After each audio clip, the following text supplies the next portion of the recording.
Hey, everybody. Welcome to the ProgCast. I'm your host, Gregg Bendian, and we bring you some of the most creative figures in progressive music as we do. And today is a really special occasion because we have with us a member of the band Yes, and he is a bassist, a guitarist, and a multi-instrumentalist, a producer, a vocalist, songwriter. And I'm so happy to welcome to the show Billy Sherwood. Hi, Billy. Hi, Greg. Thanks for having me. It's a pleasure. Appreciate being out Pleasure to here. have you. Yeah, there's so much to talk about. Yes, are on the road right now with a new album. Yeah, yeah. We got an album called Mirror to the Sky that came out, I think, in May, if memory serves, or maybe that was the first single. I don't really recall dates there. But anyway, Mirror to the Sky is out and did quite well. And now we're just out here on this tour and happy to be back on the road. And the shows are going great. And we're having a lot of fun doing it. You know, this is it's such an amazing story that Yes music continues to be performed live, and the fans continue to really worship this body of what I guess is easily considered the roots of progressive music and progressive rock, but continues to create new material. And you've been there really since the late 90s. Wouldn't that be fair? Yeah, that's pretty accurate. I think I met Kris somewhere around 88, 89, and we developed a quick relationship of camaraderie musically and just as friends and hanging out. And that began the whole thing that we're looking at now, which is crazy. But yeah, that's how long it's been. It's been quite a while. Yeah, I'm just such a huge admirer of Kris's work as a arranger, as a bass player, as a composer, and he's sorely missed. But I am very lucky that I did get to see the Going for the One tour in '77, and Yeah. just witness the guys when they're really just hungry to play things like Awaken for the first time, Yeah, yeah, I saw that tour too. That was one of my first Yes shows in Vegas at the Aladdin Hotel. Right. 77. So Yeah, MSG for me, 2 of the 3 nights, and we got to hear Awaken and Turn of the Century, and Parallels was the opener. yeah. So, you mentioned Kris, and I, of course, I did want to talk to you about Kris. What was it like hanging out with Kris? I mean, he's such a larger than life figure in so many ways. Yeah, he is. He was just, he had a really kind heart, and he was very nice to people, and just like in a society, going to a restaurant, he was always very cordial and very kind and very warm. And behind the scenes, as we would have a few drinks or whatnot, he was a fun guy to hang out with. We had a lot of laughs. I mean, when I think of Kris, I just start laughing because we just laughed about the stupidest stuff, but did a lot of that and shared a lot of musical, passions in terms of genres, pieces of music we were listening to. And he knew my love of Yes, and he was also a fan of the things I was doing in world trade and stuff. So uh, we just had a lot of fun. We'd sit around. I think I told a story on Facebook in a thread. I tried to convey this thing that happened because we were Going for the One on this current tour. And in the third verse, it's a very small little detail, but I'm a SQUIRE fan. So the album is one way, and the live show, he climbs up the neck, and in the third verse, he kind of takes the position of the bass from the lower end to the higher. And I always thought that gave it this little extra rush. And when I was coming into the band to play bass, and we were playing, just so happened in 2015, when I was covering for him while he was alive, we were adding Going for the One. And so I said, oh, you know what? I remember this one thing, and I'm listening to Yes shows is what it's on. And Right. in that last verse, and he goes, no, Billy, I did not play that. I said, yeah, you did. What are you talking about? He's like, no, I never went up that octave. And it became this thing. It was kind of a dinner hang we were having. And it became this thing through the night where he's like, I'd go, Kris, just trust me, man. On this one, just trust me. And we'd laugh about it. No, you're wrong. This goes on through the meal until after the meal. And, we've had a few. And out of the blue, he looks at me and goes, it's actually not that, right? And he gets up and grabs the record. puts it on, and there it is, and just turns around and gives me this grin, and we just laughed so hard after that. It was just classic. But yeah, great times with Kris, man, for sure. You Sadly, know, and you when you listen to the things like the shows from 72 that were released in the box, and you hear the first time they're bringing Close to the Edge, and you look at the level of detail that went into the vocal arranging, and of course I'm telling you because you've performed it, but I mean, yeah. that's some pretty extraordinary stuff, isn't it? Oh man, I think about it nightly in the strangest places. Obvious probably to some, but to me, it's just the mapping out of the "Seen All Good People" harmony, the first one versus the second one that's a cappella, and how it moves. And it's tricky. It sounds kind of simple, but it's tricky. And so whenever I'm singing, I'm trying to be on point. You know, I mean, sometimes you have good nights, and sometimes you don't. But I give it my best to try to get those parts out in their way, and because they do mean that much to all of us as Yes fans. You know what I mean? It's like we know if that's not there, we're going to be like, what happened there? So it's honoring the compositions, really, isn't it? You know, in terms of the note values of things, and I pay a lot of attention to that because that's what I grew up on listening to and going, that's got to be that. Well, yeah, and the detail of note choice that went into Kris's vocal lines. Yeah. They were not parallel thirds. They were, it was not No. an easy job. And particularly you mentioned going for the one, the Yep. words going for the one, he's moving around quite a bit in that. Yeah, exactly. And in the verses, he's counter to John with that other part. And yeah, I mean, Kris was a huge part of the Yes sonic palette in many ways that just, he wasn't a normal bass player. He was thinking of it in a completely different way.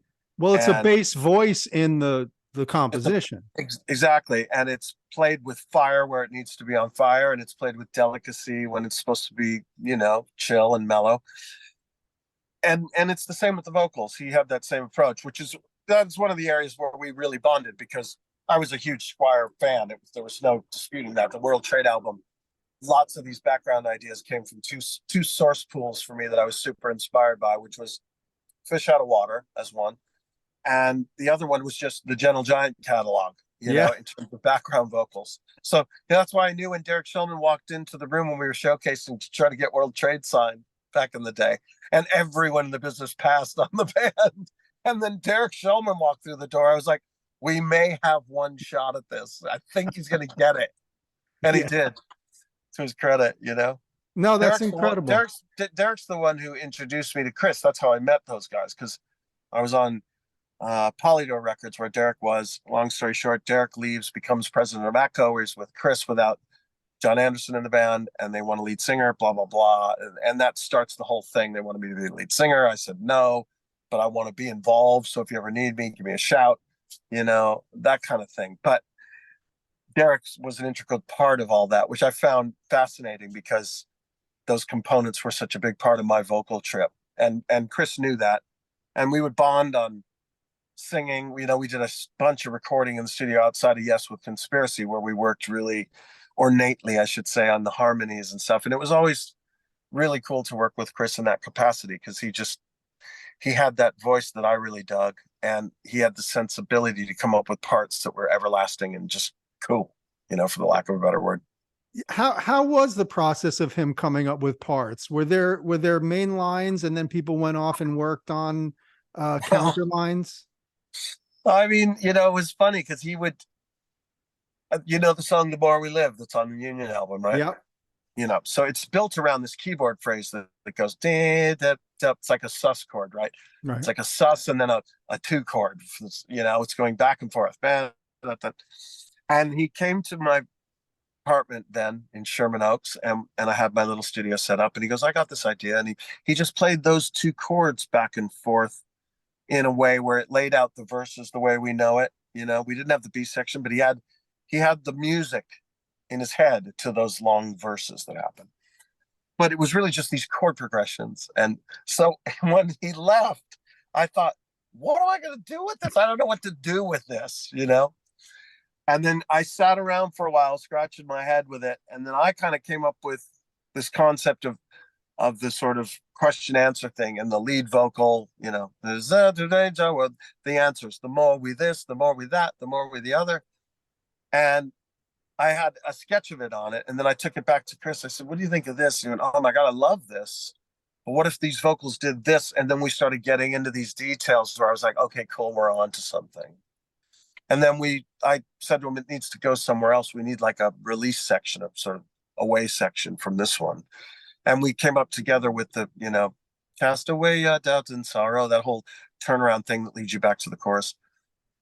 And I thought it came out really amazing, and has a feeling of what I know from Kris from that Fish Out of Water days, but it also, I feel, where my head was at sort of artistically at the time too, coming into that, and those two worlds sort of colliding, which we both knew, like, if this was the first song we wrote, and it's working on this kind of level for both of us anyway, that there's something to pursue, which is why we just kept starting to write songs, you know. Did you get to talk with him much about Fish Out of Water? Oh God, we talked about it all the time. Yeah. I'll never forget, after they played in LA on the Union tour, because he invited me to that show. I lived in LA. And afterwards he goes, so check this out. And we're in the dressing room, and he pulls out a CD. They had just made the first CD of Fish Out of Water. The first transfer. Yeah. Yeah. And he was super proud of it. And I said, oh my God, I want one of those. He's like, this is my only copy right now. I can't give it to you. He goes, well, come over. And I said, now? He goes, yeah, we're leaving. Let's go. So we went to his apartment off of Sunset, and we drank a bunch of wine, and we cranked Fish Out of Water and just discussed again. And, you know, because I drilled him on that record over and over about, you know, the bass sounds and what was that and what was that. And, you know, I picked his brain plenty over a good 30 years, that's for sure. But yeah, it was a great memory doing that with him especially after that show. It was quite amazing. Well, obviously there's a lot more to talk about, but there, at some point, there should be a Kris Squire oral history project. And I think that people like yourself who worked with him in detail, it would benefit so many musicians to know about just what a giant he was in terms of songwriting, in term of form, structure, hearing top to bottom. Yeah. I mean, let's face it, you know, he was the outer contours of Yes music that whole time. Yeah, I mean, well, he was the only guy in the band who never left the band. You and know, that, to his credit, because it's, you know, these are not easy waters to navigate sometimes, as we've seen. But, you know, that's a testament to his love of the band. It was, you know, he loved the band. And I felt that from him really strongly, always did. I always loved the band. And, you know, I never pursued the band, but the band would call me and say, can you mix this album? Sure. Yeah. Can you produce this one? It ended up being keys too. Cool. Yeah. We need you on this tour. Okay, I'm in. And then, you know, the whole transition into becoming a member and everything, it just all happened very naturally.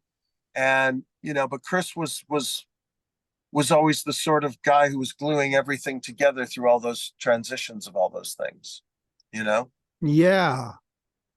And it was an important thing for the band to have had, you know? You know, you see it come through very strong on Drama. Yeah. Yeah. Well, his bass playing on that record's phenomenal. But yeah, I mean, talk about transition. You know, you take the Buggles and put them in Yes.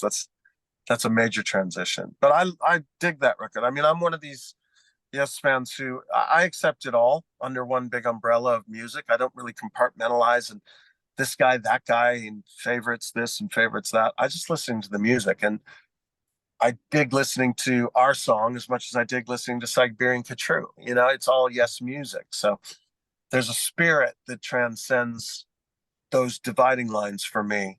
And I think anyway, when you let those things go and you just immerse yourself in the entire thing, you start seeing connections that you didn't see before because you never allowed your mind to listen to the music objectively. Right. So I find those threads and those links interesting, especially in this time in history of Yes. You know, it's and it is funny now that Yes has become repertoire for what could be called cover bands or repertory ensembles that are dedicated to playing the music. And it's so hard to find ones that can capture that spirit. Well, I mean, to be fair, they're not Yes. And what I mean by that is like, I hear this kind of thing all the time and read it online, and there's that always that debate. It's a tribute band. It's this, that, and the other. I mean, when you served a band and you're actually in a band and you actually you move to Vancouver and you work as a band and you write a record and you do the tour, you're no longer a tribute act. Breaking news, you're actually in the band. You know what I'm saying? That's the way these things work.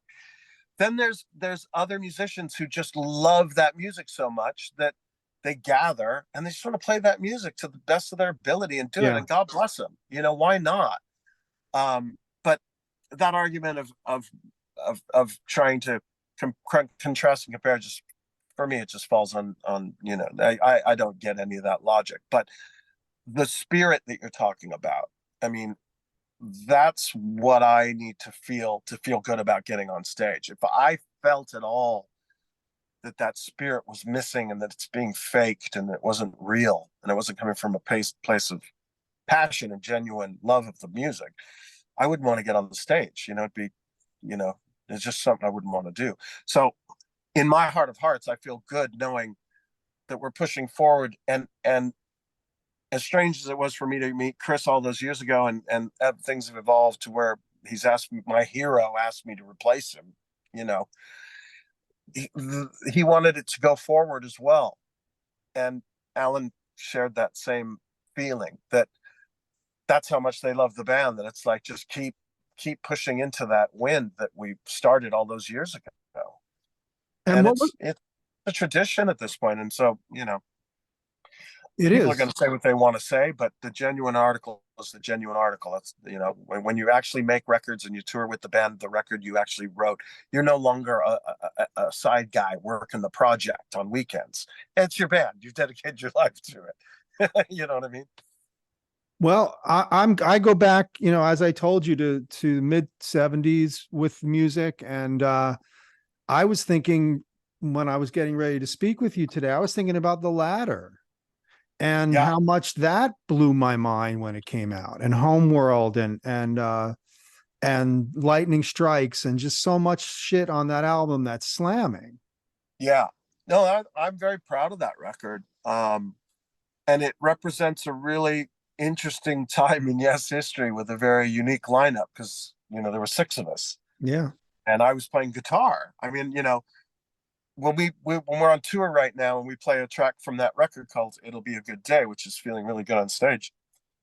But the last time I played that on stage, I was playing on guitar standing next to Kris. So now I'm playing his bass parts, which, is a very strange sort of emotional experience nightly. It's just bizarre. But it really kind of warms my heart that we're able to do this, because that work was so cool, to keep it going and keep it alive. It just feels like the right thing to be doing, Oh yeah. Look, there's something on every Yes album that has that ghost, that has that spirit, that has that vibe. Yeah. And so that's why I wanted to talk to you about the new record, and really ask, like, what's the process for a Yes band now to put together an album's worth of material? Well, when I joined the band, when we lost Kris in 2015, but I joined as the bass player, it was way too soon to even be thinking of such a thing as making a record, because it would have been totally disrespectful to Kris. It wasn't on anyone's radar to even think that way. So there was a lot of time that went by. And then I don't know, somewhere as COVID was breaking, I suppose, we started feeling like, we've been on the road a ton, and there's enough time now to sort of to make another statement as this version of Yes that we are. And so we started passing material around, basically. And I had some ideas and John had ideas, and, we were just throwing tapes back and forth to see what was going on. And Steve was sort of the referee, taking on the role as producer, to just kind of sift through all of our stuff and figure out how to knit it all together to make it into a nice Yes album, which I think he did a good job with. But we kind of all went to our separate corners because it was COVID, and we couldn't get together in a room and jam like you would want to in a perfect world. It just wasn't going to happen. So I kind of would sit in my studio, and my own personal process was always sort of like feeling like, what would Kris and I want to be writing together? If he was sitting here, what would I present to him and go, I feel like this would work for something we're going to do?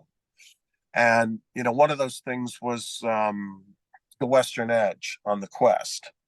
It just, to me, that slow bass and the grandiose feel, it just felt like I could picture Kris standing in the room saying, make that note longer, you know, one of those. Yeah. So I could feel his spirit there kind of over my shoulder going, I think you're onto something. You know what I'm saying? So there's the spirit for me. That's what I'm looking to feel. And I'm really hard with myself, and I know when I'm not onto that feeling, I just take that file that might be cool for something, but it's not right for this thing, and put it in a folder called ideas for later or something. But so I luckily stumbled upon a couple of things that turned into songs, the Western Edge, and the other one about AI, which, to be deadly honest, now the title's escaping me. John wrote all the lyrics on both of those and the melodies and stuff. But so that's kind of was the process on that one. And really the new record is kind of the Mirror stuff kind of took the same pattern, because we were still in a sort of post-COVID mindset, and we weren't really traveling around a lot. And we actually had a lot of ideas left over from when we were working on the Quest stuff that just was like we had too many ideas, you know what I mean? So we sifted through those things and looked at them. A couple of things I wrote just sort of sitting in my studio noodling on a bass line. I was actually working on another session for someone, and oftentimes, as is the case with this, was my bass sound is up and running. I'm about to record. I'm just checking levels to make sure something's cool. And I'll go to the end of the sequence where there's no data, and I'll start listening to the bass. And if I fall into something that I'm enjoying playing, like a little riff or something, I'll document that idea. And one of those sessions was the bass line for Cut from the Stars, the thing. And when I started working on that, I kind of immediately thought, this is going to be good for the Yes vibe, because Kris loved to go from that lowy all the way up to the high, you know what I'm saying? And that bass line kind of contains all that in it. And it grooves, and it's got that Silent Wing sort of envelope filter. Well, what about Billy? I got to ask you, one of my all-time favorite Kris moments in that vein is when you get to the final retard and the big explosion in Gates of Delirium, and we're going to the big synth solo. He starts high. I know, right? And the course of that sequence to get to the turn, he ends up low on the repeat. Yeah, I know. It's just, who would come up with that? Great moment, for sure. Great moment. There's so many moments like that Kris gave us all, and thank goodness for that. But you know, he influences the way we think of bass parts. And I know bassists like Jimmy Johnson talk about him. And I've been influenced by the way I write bass parts for my music, just from listening to the strategies he had. Used to drive the guys in Logic, which was my first band, nuts, because, you know, they would go, it's G. And I go, well, I know that, but it could be other things too here. Check it out. We can go like this, that, and the other. And they would come back and say, it's G. You know, so yeah, he completely pushed my thinking outside of a box. But fortunately for me, when I kind of converted from drums to bass sort of seriously around 15, 14, I think I was, something like that. The guitar player, Jimmy Hahn, who's a dear friend of mine in Logic and Arc of Life and Circa, all those kind of things. Jimmy said, man, just practice the Yes records. It's going to be the best thing for you in the world. I'll set you up with some stuff and some headphones. So he set me up, and I started, you know, messing around with these things, and then got better at it until I could play through Gates of Delirium. And, you know, it changed the way I looked at the instrument by going through all those motions of figuring out what he did and how he composed the part. And that made me go into other bands I was working on, which were many, and take that thinking into those projects. And that's why a lot of the bass things I play are pretty crazy, and you know, maybe some might say busy, but to me it's melodic and it's serving the song. You know, it's a valued instrument in there. And we were taught it through pop music. I mean, this is the thing that blows my mind when I think about listening to Gentle Giant in middle school and what it taught me about line against line and what it taught me about verticalities and dissonance and all these Yeah. things Yeah. without me being a music student yet. Yeah. I mean, what's interesting for me about Gentle Giant versus Yes is, Yes is an acquired taste, but it's easier. Where Gentle Giant really, like, you got to like get past it a little bit to understand it. The first time I heard Agreed. first time I heard So Sincere, my brother played it for me. He's like, you have to check this out. I was like, this is insane. What is this? Insane. And then, Yeah. of course, it becomes my favorite thing to listen to. So, but the thing I was going to say about that is that Yes somehow always found a way, though, through the lyrics and the melodies to bring that kind of chaotic approach to creating music like they can, but sort of simplifying it into something beautiful and memorable and sort of melodic in ways that we remember. There's just things about the music where the vocals really land you, home, so to speak. 100%. 100%. Yeah. We'd have to admit that there's a percentage of dissonance in Giants music that does not exist in Yes music. Yeah. Yeah, they were pushing some serious envelopes, but I loved them for that. I saw their last show, literally, in LA at the Roxy. I saw the last New York show that year. I was 15, and when the gig was over, I was so bummed because I was a huge fan, and I went back to the car, which is in the back parking lot there. And as I was getting into my car, I saw Derek Sheldman open up the dressing room window because there's only like one window up there. And he leans out, and I just yelled at him, "Don't stop this band!" I had no idea what that little conversation would turn into. This is crazy. Yeah, that was the last chance to Yeah. see them, and I thought that was a cool record. I did a show with Derek talking about Love it. Civilian. Yeah. Yep. I mean, that's another. All the bands I'm into the whole stock. You know what I'm saying? Because I find it fascinating but I'm also the guy who doesn't mind Jar Jar Binks. A lot of my friends are like, what are you talking about? So I'll take all the Star Wars episodes. I think they're cool. I just kind of like to include everything about something when I'm absorbed in it to understand the evolution of it and why it's over there now or started this way. I mean, look at Genesis, and how things have evolved. I just saw Gabriel at the O2. It was amazing. But how these things evolve, and that's an important part of evolving music. And it breaks my heart when I see people battling over it and saying this band should stop and that band should stop. No, it should continue because that's like akin to book burning. You know what I mean? We want to increase the ability to hear great things, not decrease it. Come on. Right. It's canceling.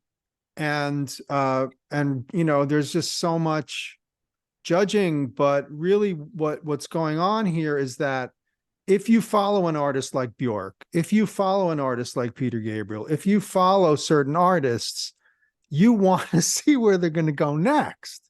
Yeah. And you want to get into it. I mean, obviously we're all fans of music. We listen to an album, there might be a track you're not as keen on, but I just don't understand the logic of completely disavowing something that someone has created, especially when we're talking about the kind of music we're talking about. It's not some guy in his garage. This is the evolution of years and decades. And, Pink Floyd is another great example. And, Yep. There's so many. Every rock and roll or progressive rock band has had evolution.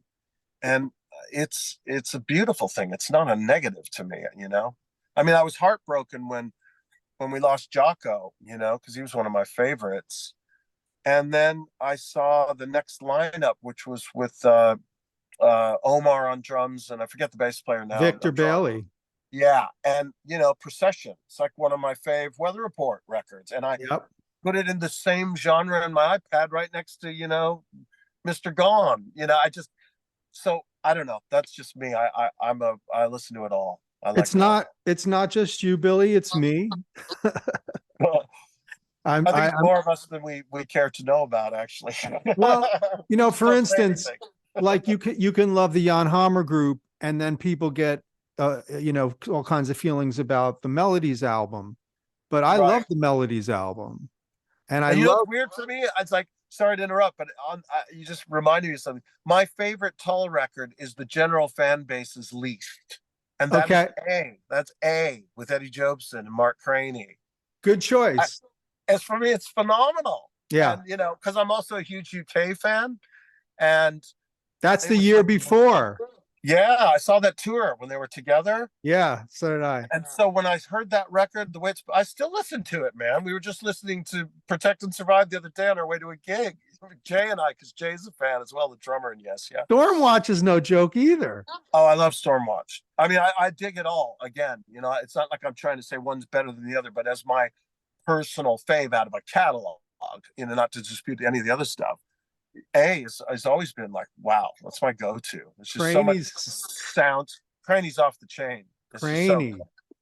Absolutely phenomenal. There's so few great, Craney recordings because it's a short window, but Dave Pegg's bass playing and sound on that record is really unique. You know what I mean? So the first time I heard it, I was like, wow, this is fantastic, And then I started talking to other Tull friends of mine. They're like, what are you talking about? I'm like, what? You don't hear this? So I don't know. What can I say? Yeah, it's like arguing about the first UK album and Danger Money. Do you have a problem with Danger Money? Yeah, exactly. And, my dad and my mother were musicians. My parents were musicians. And my dad was quite good on every instrument. He was a multi-instrumentalist guy.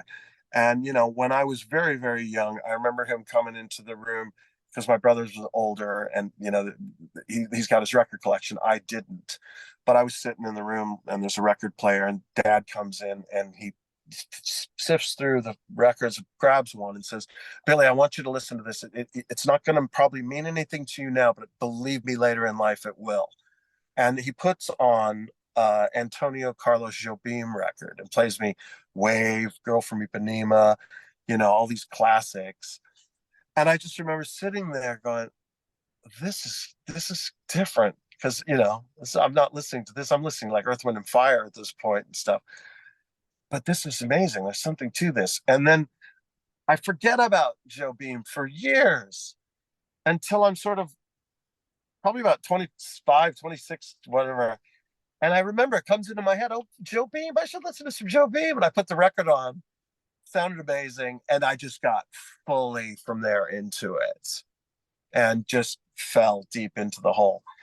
But that's I think the beauty of music is if it's shared, whether someone loves it or not. I mean, everyone has their opinion and taste, but at least be open to hearing things. I mean, I was open to hearing Close to the Edge when my brother played it for me, and the first time I heard it, I looked at him, I said, what are you guys on? Because this is horrible.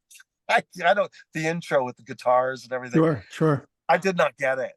And then about 2 weeks later, I'm walking down the hall and they're playing it again. Jimmy Hahn and Mike, my brother, they were very close friends at a young age.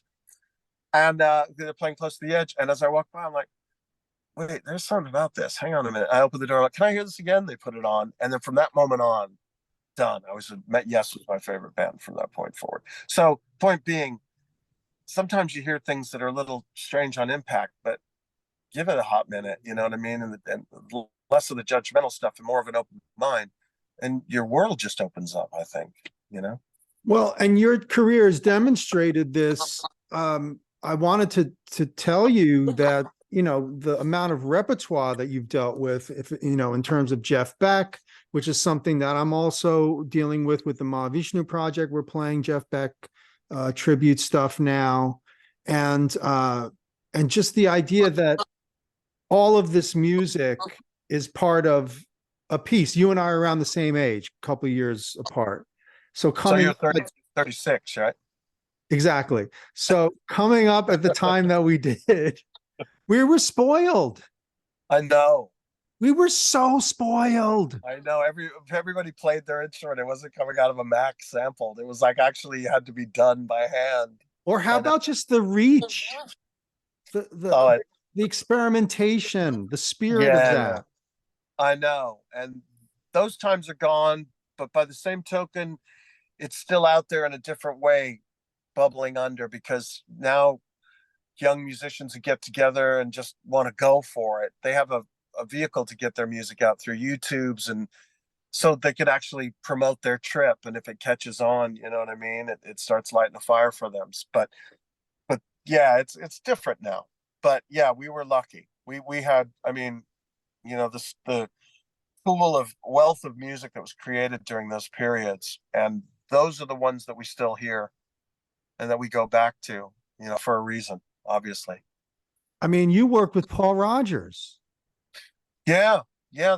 The Muddy Water Blues record was a real important record for me. It was the first record that I produced, and was Grammy nominated, and changed my life in ways that I didn't imagine, in terms of going into production on a level I knew I wanted to pursue it, but this kind of kicked open a door for me that I was certainly grateful for, And I owe it to Paul, because when we were finishing the record, I was hired as a ghost producer on that one, because I just finished the sort of Yes stuff, that I worked with on the Union record and the box sets and whatnot. And I was working on a few things, and then I got a call, we want to hire you to ghost produce this record. I mean, you know how to make a record, but Paul's going to be the producer, on paper. I said, that's fine. I'm cool with that. What's it pay? So the gig was good. I took it. And when it was finally finished, we were heading to the last days of the mix, and Paul was at the studio. And I said to him, so Paul, we got to get the credits together, because there's a lot of guest artists and engineers. And so I pulled it together for you to make it easy. Just proofread these, as the producer, just give me the all clear and I'll send it off to the label. So he goes into the back while I'm working on something in the studio, and he comes back in, and he's got this look on his face, and he's looking at me. I had a great relationship with Paul through the whole record, and he's kind of known for having a temper a bit, right? But I'd never seen that side, because he was always very kind to me. So he comes into the room, he goes, man, what did you do here? And he's kind of throwing shade, right? I said, what are you talking about? He says, the credit, it's all wrong. And I said, which part? And he goes, well, the part where it says here, produced by Paul Rogers. And I said, well, what's wrong with that? That's what it is, right? That's what we're doing. He goes, no. It's produced by Paul Rogers and Billy Sherwood. And I said, no, it's not. It's produced by Paul Rogers. I was hired as a ghost, and I'm totally cool with it. Believe me, I'm a happy camper. You know what I mean?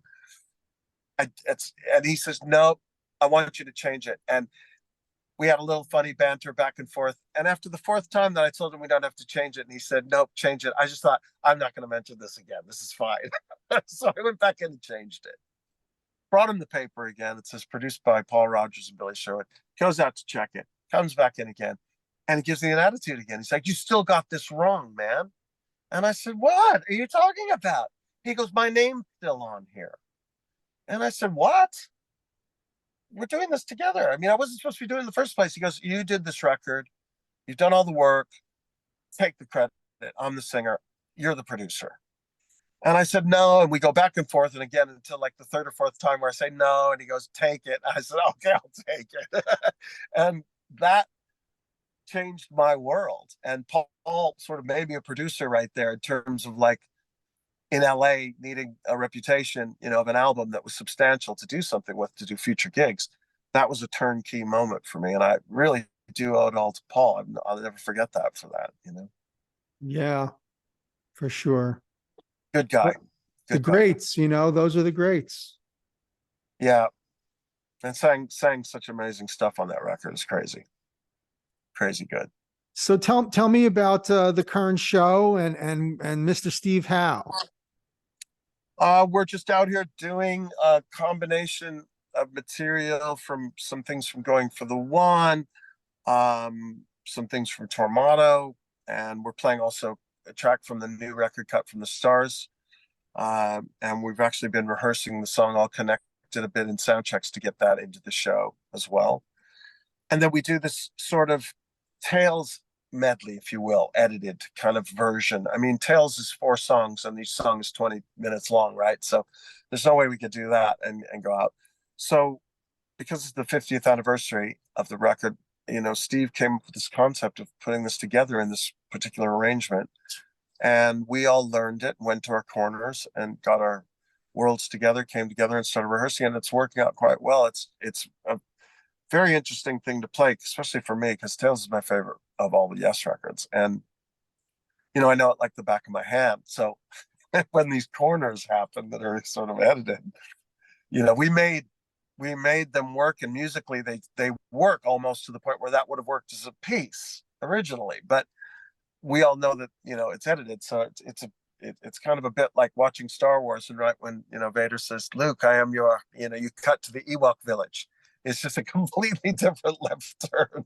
So it took a minute to get used to that, to be able to perform it. But now we have, and it's just feeling really seamless and like a really cool piece of Yes music in a new sort of way. It's interesting. But Tales. I mean, you got me going. If you're going to talk about Tales, I came up with it. I worshiped it. I spaced out to it. I studied it, and it is a major part of prog rock history. As ambitious as it was, and as maligned as it was, it stands the test of time for me. Yeah, I know. Isn't that funny? It's like there's another example of what we were talking about, maligned, and it's, for me, it's like one of the coolest pieces of art in prog rock. In music, it's tantamount to the artwork that Roger Dean does. It's just it reaches musical art. It's musical art, and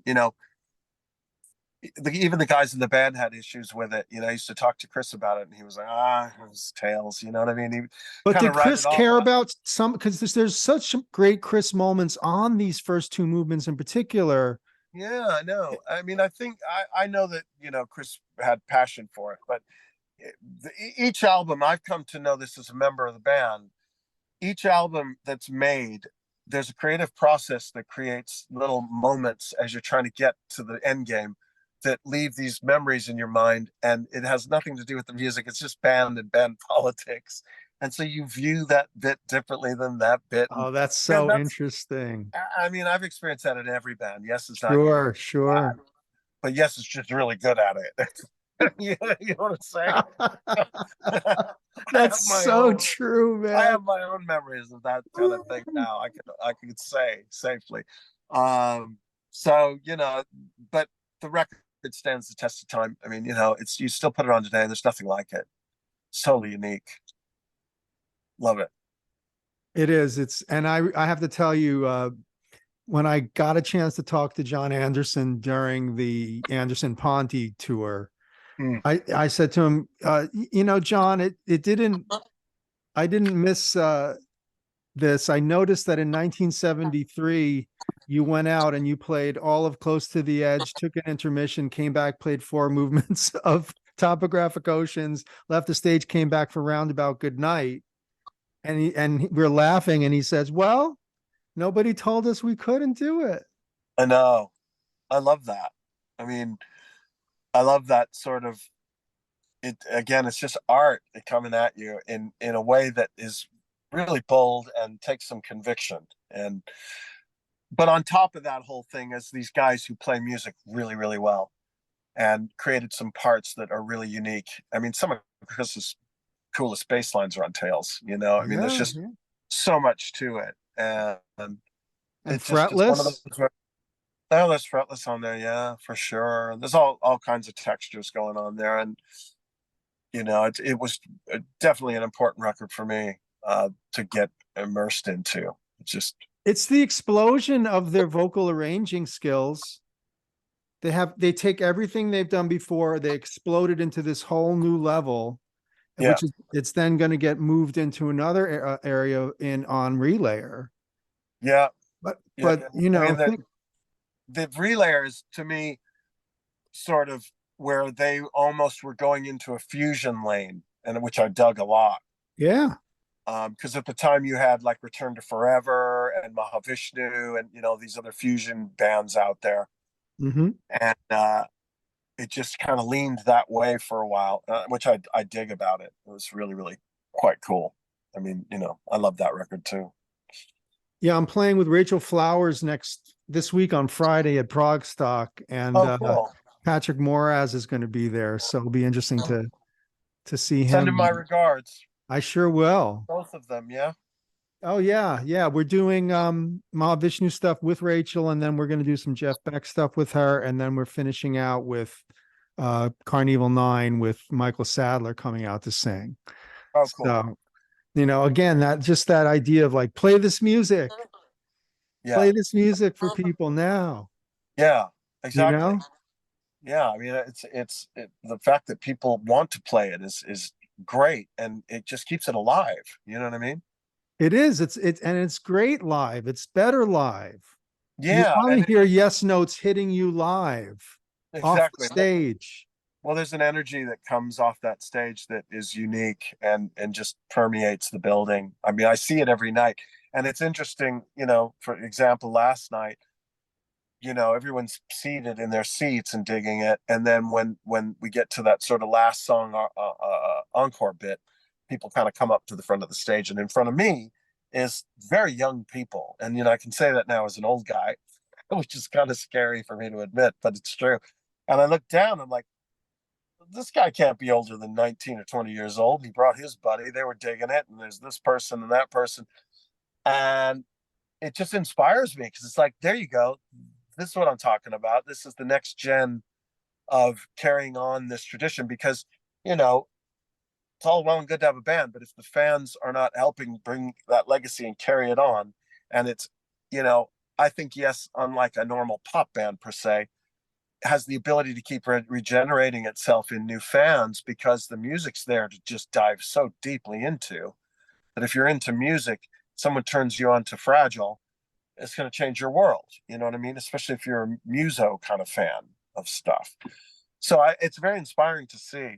And it makes me just want to do it more and more and more and just keep it going. You think you guys will do another studio album? I do. It's just a matter of timing and where that's going to fall in our calendar, because COVID had us off the road, and we were in a very intense sort of cycle of touring. And that's looking like it's coming back into gear. So it's just a matter of plotting in the times and figuring out how to do it. But I'd imagine there would be, because we had too much fun making these two records, and it was in history pretty quick if you consider from a record to another record. I mean, I don't think that's happened since Open Your Eyes Into the Ladder in terms of a sequence of events. So there's momentum to do such. So I wouldn't be surprised if you do. That's so cool. Yeah. Well, Billy, I appreciate you taking the time. Before I let you go, though, I got to ask you, tell me about Shatner. He's the best. What can I tell you? I can't believe he's my buddy. You know what I mean? I would never say this in front of him, because the last thing I want to do is ever mention Star Trek, but he's Captain Kirk, man. You know what I mean? He's cool. He's very cool. We had so many funny moments. He's such a nice, warm, loving guy. He had these Monday night football gatherings in his man cave, and he's got this TV it's not a TV. It's just an entire wall of this building.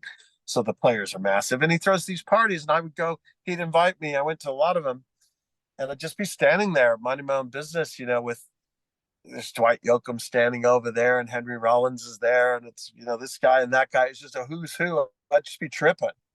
How did I get here? One thing to get in the yes loop. I've kind of accepted my fate in that domain, but this was just like, how did this happen? I'm hanging in Shatner's man cave, But he's such a funny guy, and he's such a nice guy. We got close through those Monday night footballs. Now, I know nothing about football. Okay, not a clue. So when he invites me to the first one, I say to him, I know nothing about football. He goes, hey, I'll just come up for the hang, man. Trust me, I'll tighten you up on it, and I'll show you what's going on. So I get there, and he literally sits me down on the couch. There's people roaming all over the place. It's just me and him on the couch, and we're watching the game, and he's explaining this is the line of scrimmage, this is that and the other. He's teaching me football, and it's lovely, and it was a blast. But I'm just tripping because it's like Captain Kirk is teaching me football, man. It doesn't get any cooler.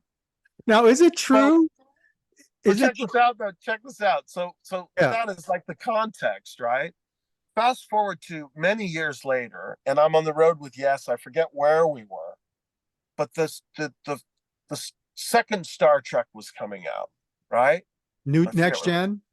No, the new one with it was the second movie they made, the next gen. Oh, Yeah, with the con. Cumberbatch Con. Yeah, yeah. So I'm dying to see it.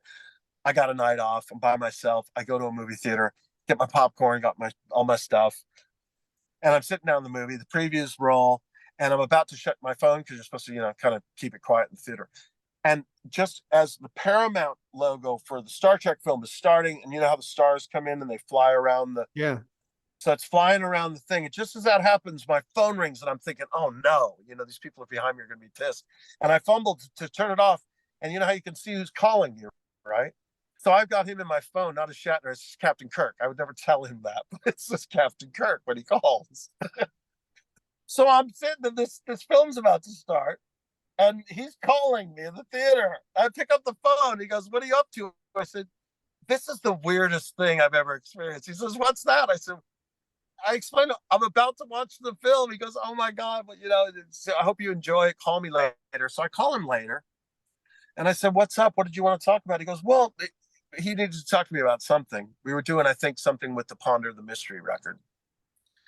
Oh, we're going to talk to you about this, that, and the other. But, I just want to tell you that we're all here, and we're missing you. Everybody's here. They want to send their love to you. And I was thinking I was in Glasgow or something, wherever we were.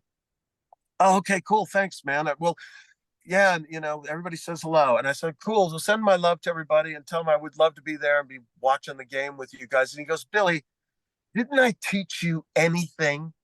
And I said, what are you talking about? He goes, it's baseball season. He was pranking me.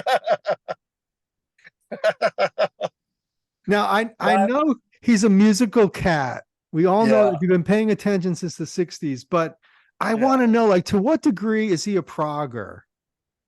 Well, he digs it. And when we worked together, I took him deeper into the rabbit hole. You know what I mean? And because we were working with some, Wakeman was on his record and Yeah. all these guys. And Isn't so I was Zoot Rollo on that record? what's that? Isn't Zoot Rollo on that record? I think he is. Yeah. Yeah. I So, did a record with him. Yeah. and so I was trying to, every guy I would suggest, I would go, this is some of that stuff. And he would go, whoa, that's super interesting. I'm digging that. I mean, he's into music. He loves music. Yeah. And, admittedly in his own way, he'll tell you, I can't sing, obviously he speaks. So when we spoke about how to make the record, I thought you do the speaking part like a Roger Waters in the verse, and I'll be the Gilmore to your Waters, and I'll sing the choruses. We'll bounce back and forth. And so that's where we started the whole thing. And that's how we took it further. But, Great record. When we were rehearsing, because we did some shows with my band Circa with TK, Tony K, and the other guys, Circa was the band to perform that record with Shatner. I think we did 5 shows or something in LA. It's total blast when you're on stage looking over and your lead singer is Captain Kirk. You know what I mean? That's unique. I was just tripping. But when in the rehearsals, I told him, you could play some harmonica in certain places because, if you're in the key of C and I buy you a harmonica, you can't lose. Just breathe in and breathe out and make some noises. You know what I mean? So he gets into it. And he came back with a bag of harmonicas and we got it sorted. And I'll never forget this one day we were rehearsing and the end of the song comes and I say to him, when you get to this very end, go to the highest part of that harmonica and play the high C at the very top. That would be really cool. But when the drummer at the time, Scott Walt, when Connor cues you, stop. And that's the end of the song, So we do it and we get to the end of the song and he's got the note and he's blowing it. And he's looking at me like, I'm doing this, right? He's like, got it. We all stop. And there's this lone harmonica that keeps going. And I look at him like, you should have stopped. And then I realized he's just so happy he's got this note right. He's not letting go. And he just sat there and looked at me and this note flying across the studio.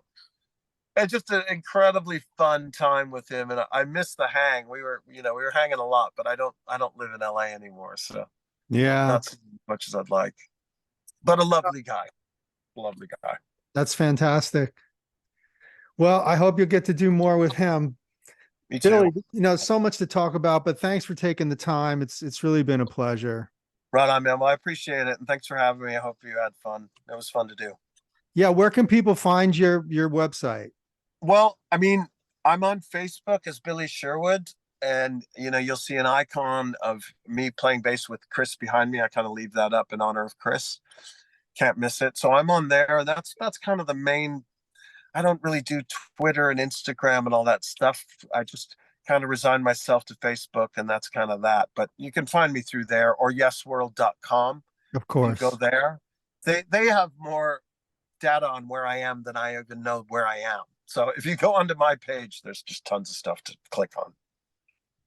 Well, everybody, thanks so much to Billy Sherwood for talking. Billy, what a pleasure. Yeah. And big shout out to Andre, who's connected the dots here. Andre Chomley, who's out teching for Pat Metheny right now. Yeah, Andre's been the man. He was Steve's tech before. So Well, yes, Metheny's one of my faves too, and I've been telling Andre, it's like, man, where are you, and where can I see this? Because I want to see that. Metheny's one of my favorites. it's cool. It's solo Metheny show right now. Yeah. I'd love to see that. Yeah, it's Phenomenal. great. Yeah, Hey, everyone, as usual, you can find me at bendianmusic.com if you want to drop me a comment.